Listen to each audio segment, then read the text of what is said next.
ಅಕ್ರಮ ಚಿನ್ನ ಸಾಗಾಟದ ಸುಳಿಯಲ್ಲಿ ಸಿಲುಕಿಕೊಂಡಿರುವ ಸ್ಯಾಂಡಲ್ವುಡ್ ನಟಿಗೆ ಮತ್ತಷ್ಟು ಸಂಕಷ್ಟಗಳು ಸೃಷ್ಟಿಯಾಗುತ್ತಾ ಅನ್ನುವಂತಹ ಪ್ರಶ್ನೆ. ಗೋಲ್ಡ್ ಸ್ಮಗ್ಲಿಂಗ್ ಕೇಸ್ನಲ್ಲಿ ನಟಿ ರನ್ಯಾಗೆ ಮತ್ತಷ್ಟು ಸಂಕಷ್ಟ. ನಟಿ ರನ್ಯಾಗೆ ಇಡಿ ಕಂಟಕ ಫಿಕ್ಸ್ ಆಗುತ್ತಾ ಅನ್ನುವಂತಹ ಪ್ರಶ್ನೆ. ನಟಿ ರನ್ಯಾ ಲ್ಯಾವೆಲ್ಲಿ ರಸ್ತೆಯಲ್ಲಿ ಅಪಾರ್ಟ್ಮೆಂಟ್ ಇದೆ, ಅಲ್ಲಿ ದಾಳಿಯನ್ನು ಮಾಡಿದ್ರು ಅಧಿಕಾರಿಗಳು.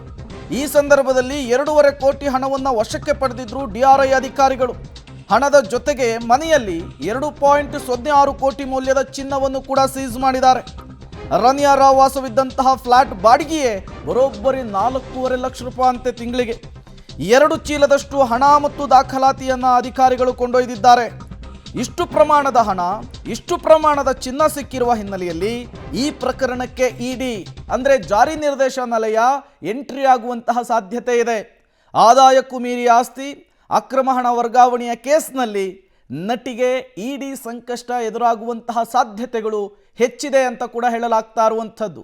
ಅಕ್ರಮವಾಗಿ ಚಿನ್ನ ಸಾಗಾಟ ಮಾಡ್ತಿದ್ದ ಆರೋಪದಲ್ಲಿ ಬಂಧನವಾಗಿರುವಂತಹ ಸ್ಯಾಂಡಲ್ವುಡ್ ನಟಿ ರನ್ಯಾ ರಾವ್ ಪ್ರಕರಣಕ್ಕೆ ಮತ್ತಷ್ಟು ಟ್ವಿಸ್ಟ್ ಸಿಗ್ತಾ ಇರುವಂಥದ್ದು. ಅದರಲ್ಲಿಯೂ DRI ಅಧಿಕಾರಿಗಳು ನಿನ್ನೆ ಅವರ ಮನೆಯನ್ನು ಪರಿಶೀಲನೆ ಮಾಡಿದಂಥ ವೇಳೆಯಲ್ಲಿ 2.5 ಕೋಟಿ ನಗದು ಸಿಕ್ಕಿತ್ತು. ನಂತರದಲ್ಲಿ ಪರಿಶೀಲನೆ ಮುಂದುವರಿಸಿದಂಥ ವೇಳೆಯಲ್ಲಿ 2.6 kg ಚಿನ್ನ ಕೂಡ ಪತ್ತೆಯಾಗಿದೆ ಅನ್ನೋ ಮಾಹಿತಿ ಈಗ ಖಚಿತವಾಗ್ತಾ ಇರುವಂಥದ್ದು. ನೀವು ನೋಡ್ತಾ ಇರ್ಬೋದು, ಲ್ಯಾವೆಲ್ಲಿ ರಸ್ತೆಯಲ್ಲಿರುವಂಥ ನಂದವಾಣಿ ಏನು ಮನೆ ಏನಿದೆ, ಈ ಅಪಾರ್ಟ್ಮೆಂಟ್ನ 3ನೇ ಫ್ಲೋರಲ್ಲಿ ರನ್ಯಾ ರಾವ್ ವಾಸ ಮಾಡ್ತಿದ್ರು ಆಕೆ ಪತಿಯೊಂದಿಗೆ. ಅಂದರೆ ಈಗೇನು ಅಕ್ರಮವಾಗಿ ದುಬೈನಿಂದ ಚಿನ್ನವನ್ನು ತರ್ತಾ ಇರಬೇಕಾದ್ರೆ DRI ಅಧಿಕಾರಿಗಳ ಕೈಲಿ ಆಕೆ ಸಿಕ್ಬಿದ್ದಿರ್ತಾಳೆ. ಸಿಕ್ಬಿದ್ದ ನಂತರದಲ್ಲಿ ಸುಮಾರು 14 kg ಚಿನ್ನಾಭರಣವನ್ನು ಅಕ್ರಮವಾಗಿ ದುಬೈನಿಂದ ಸಾಗಾಟ ಮಾಡ್ತಿದ್ದ ಆರೋಪದಲ್ಲಿ ಆಕೆಯನ್ನು ಬಂಧನ ಮಾಡಿ ಈಗಾಗಲೇ ಜೈಲಿಗೂ ಕೂಡ ಕಳಿಸಿರುವಂಥದ್ದು.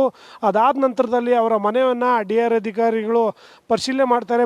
ಮೊದಲಿಗೆ 2.5 ಕೋಟಿ ನಗದು ಸಿಗುತ್ತೆ. ನಂತರದಲ್ಲಿ ನಿನ್ನೆ ರಾತ್ರಿ ಕೂಡ ಪರಿಶೀಲನೆ ಮುಂದುವರೆದಂಥ ವೇಳೆಯಲ್ಲಿ 2.6 ಗ್ರಾಮು ಚಿನ್ನಾಭರಣ ಕೂಡ ಪತ್ತೆಯಾಗಿರುವಂಥದ್ದು. ಅದ್ರ ಜೊತೆಗೆ ಆಕೆ ಪದೇ ಪದೇ ದುಬೈ ಮತ್ತು ಮಲೇಷ್ಯಾಗೆ ಯಾಕೆ ಹೋಗಿ ಬರ್ತಿದ್ರು ಅನ್ನೋದ್ರ ಬಗ್ಗೆ ಕೂಡ ಅಧಿಕಾರಿಗಳಿಗೆ ಒಂದಷ್ಟು ಅನುಮಾನ ಮೂಡಿತ್ತು. ಅದಕ್ಕೆ ಮೂಡಿದ ನಂತರದಲ್ಲಿ ಆಕೆಯನ್ನು ಪರಿಶೀಲನೆ ಮಾಡಿದಂಥ ವೇಳೆಯಲ್ಲಿ ಚಿನ್ನಾಭರಣ ಪತ್ತೆಯಾಗಿರುವಂಥದ್ದು. ಅದು ಅಷ್ಟೆಲ್ಲದ್ರ ಜೊತೆಗೆ ಒಬ್ಬ ಹಿರಿಯ ಅಧಿಕಾರಿಯ ಮಗಳಾಗಿದ್ದು ಕೂಡ ಈ ರೀತಿಯಾಗಿ ಅಕ್ರಮವಾಗಿ ಚಿನ್ನಾಭರಣವನ್ನು ಸಾಗಣೆ ಮಾಡಿದ ಆರೋಪದಲ್ಲಿ ಹಲವು ಅಧಿಕಾರಿಗಳು ಮತ್ತು ಉದ್ಯಮಿ ಮಕ್ಕಳು ಮತ್ತು ರಾಜಕಾರಣಿ ಮಕ್ಕಳು ಕೂಡ ಇದೇ ರೀತಿಯಾಗಿ ದುಬೈಗೆ ಪದೇ ಪದೇ ಅಂದರೆ ತಿಂಗಳಲ್ಲಿ 3-4 ಬಾರಿ ದುಬೈಗೆ ಹೋಗಿ ಬರ್ತಿರುವುದ್ರ ಬಗ್ಗೆ ಅಧಿಕಾರಿಗಳಿಗೆ ಮಾಹಿತಿ ಸಿಕ್ಕಿರುವಂಥದ್ದು. ಯಾವ ಕಾರಣಕ್ಕಾಗಿ ಹೋಗಿ ಬರ್ತಿದ್ರು ಮತ್ತು ಅಲ್ಲಿಂದ ಅಕ್ರಮವಾಗಿ ತಂದಂಥ ಚಿನ್ನಾಭರಣವನ್ನು ಇಲ್ಲಿ ಯಾರಿಗೆ ನೀಡ್ತಿದ್ರು ಅನ್ನೋದ್ರ ಬಗ್ಗೆ ಕೂಡ ಈಗ ತನಿಖೆ ನಡೀಬೇಕಾಗಿರುವಂಥದ್ದು. ಸದ್ಯಕ್ಕೆ ಈಗ ಏನು ಅವರ ಪತಿ ಕೂಡ ಜೊತೆಗಿದ್ರು, ಅವರನ್ನು ವಿಚಾರಣೆ ಮಾಡಿ ಈಗ ಕಳಿಸ್ಕೊಟ್ಟಿರುವಂಥದ್ದು. ಈಗ ನಿನ್ನೆ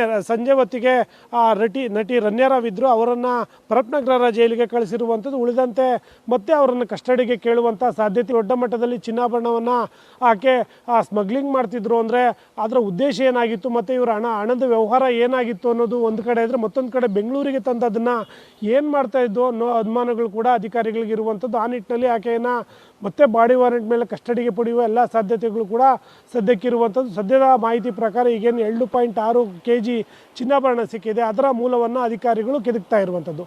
ಕ್ಯಾಮ್ರಾಮನ್ ಲೋಕೇಶ್ ಜೊತೆ ಉಮೇಶ್, ಪಬ್ಲಿಕ್ TV, ಬೆಂಗಳೂರು.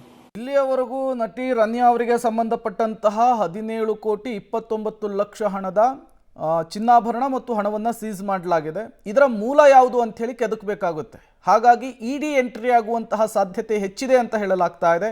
ಇಡಿ ಎಂಟ್ರಿ ಆಗಿದ್ದೆ ಆದರೆ ಮತ್ತೊಂದು ಸಂಕಷ್ಟ ನಟಿಗೆ ಫಿಕ್ಸ್ ಅಂತ ಕೂಡ ಹೇಳ್ತಾ ಇರುವಂಥದ್ದು.